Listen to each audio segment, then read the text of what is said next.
and many voters made it to the upper basic school to cast their ballots. Most of them had trekked from the satellite villages, whilst others came on horse and donkey carts. According to this voter, exercising one's franchise is an important undertaking which every citizen must take very seriously.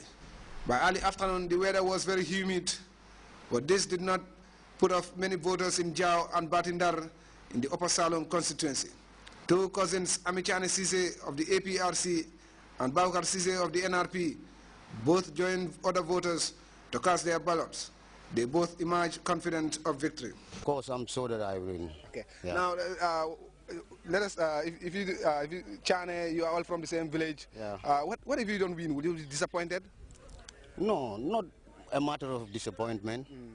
This is just a matter of, I think, when you say that I'm going to hustle, you expect to have. If you don't have, I think there is no way that could stop you from coming home again. Okay. So it's the same. So it's just like if I go to the wrestling context, if I fall down, I'll go back home and prepare for the next game. The polling stations in Cham and Nyanija were largely deserted as polling staff sat waiting for voters, most of whom had voted in the morning. But in Buduk, the NRP candidate Ibrahim Abba was in no hurry to vote. After casting his vote, Ibrahim told GRTS that he was very happy with the process and was optimistic of the outcome. In all these polling stations, the presiding officers were up to the task, all expressing their satisfaction with the conduct of the voters. The little town of Janjambure had attracted a lot of attention in the build-up to the elections. Prama Jalkofun of the APRC and Bamba Kamara, an independent, are fighting it out for the seat. Both are strongmen in Janjambure, wielding a lot of influence, especially among the youth. After casting their votes, both candidates sat almost directly opposite the polling station in an apparent battle of nerves. For them, the race for the seat is a personal battle to settle political scores, and they did not mince their words when asked about their chances, only that they are both worried about the turnout. Me, I know that I'll win the battle, no matter the turnout is. But I know that I'll just, win this battle. It was very easy for me, and I'm very happy about the way now the things is going.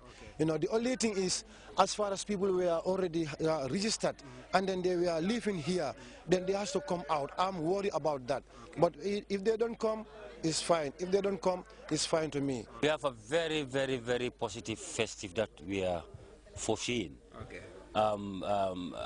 Hopefully, as things are moving since in the morning, we're expecting at least 90% vote cut would be ours, APRC. Okay. Yeah. Mohamed Diallo, GRTS. Away from the local government pools, residents of Tanjay and the surrounding villages have enjoyed free medical services from a team of American doctors serving under the Lighthouse Church in the Gambia. The development, as we hear in this report by Abdullah Baji, benefited over 1,000 people. The fact that health is a fundamental aspect of life is unquestionable.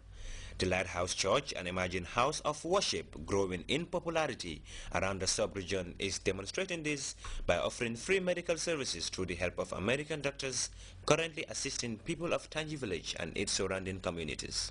The week-long exercise is ongoing and has treated over 1,000 patients so far. Elderly people and teenagers are by far the most benefiting from the gesture, provided interventions in several ailments. Here a group of people wait outside the Tanji Community Center for treatment, while others inside receive treatment from doctors in different medical disciplines. But a consultant has to see patients first before being sent to the doctor in concern for proper treatment, and finally the pharmacist gets to deliver the prescribed medicine. It's not their first work in the Gambia, according to Pastor Ralph Bowen of the Lighthouse Medical Mission. Motivated by the Lord to dispense free medical services to the less fortunate, as likes to describe it, Pastor Ralph expressed gleeful amazement at the development of the health sector, unlike 15 years ago. But one thing I've observed is that the health of the Gambian people has really it's improved, very much improved, because when I came to the Gambia almost 15 years ago, the situation was a lot harder, more difficult. Lawrence Caesar, an American cardiologist, is also part of the team of doctors treating patients.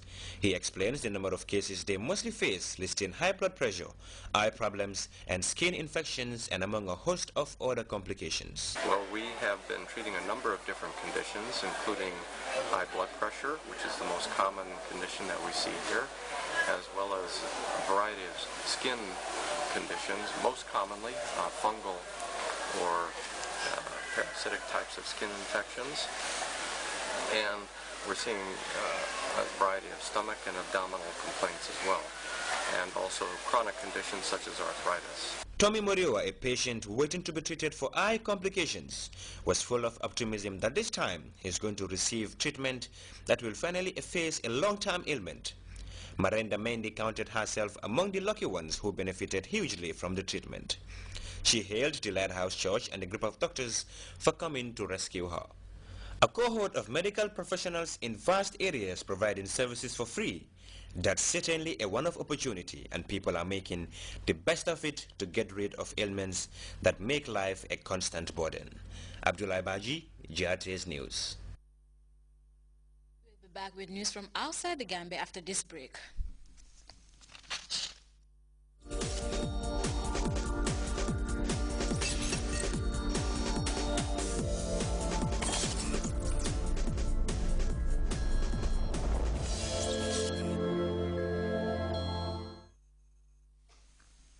Welcome back to GRTS News. South Africa is to recall 200 of its troops from the Central African Republic after the death of 13 soldiers in Bangui.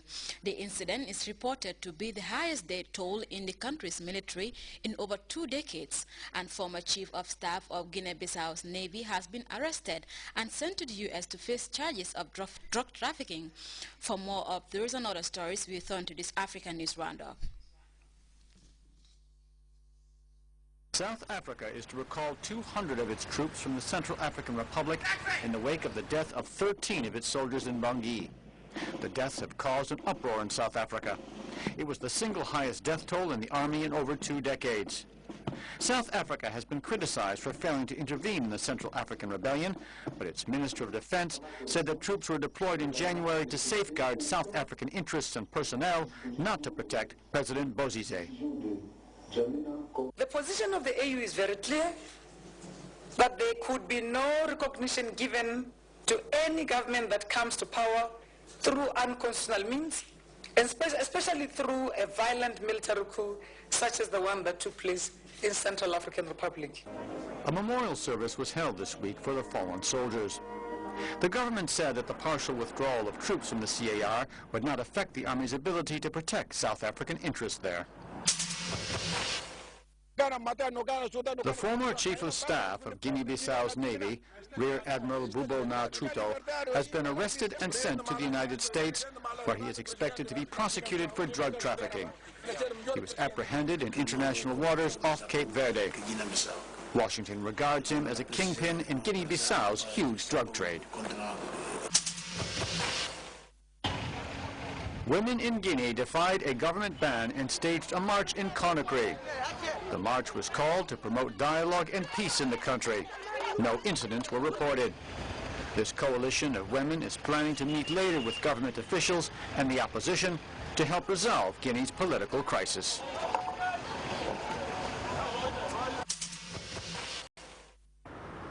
Nelson Mandela's condition continues to improve. The 94-year-old former president of South Africa was hospitalized over a week ago for pneumonia. His wife says he is doing well. Oliver is fine. Oliver is getting better and better. He is in hospital simply because the doctors want to be absolutely sure that he is strong enough to go home and nothing is going to recur. Nelson Mandela was admitted to hospital on March 27th. It was the 3rd time he has been hospitalized since December.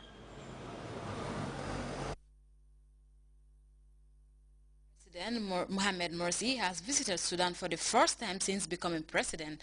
The visit, according to Sudanese officials, is historic and will help strengthen ties between Khartoum and Cairo.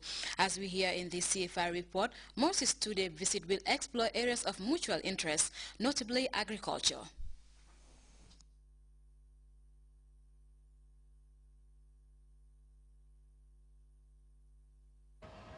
Egypt's President Mohamed Morsi arrived in neighboring Sudan Thursday to push economic and other ties on a visit that Khartoum calls historic.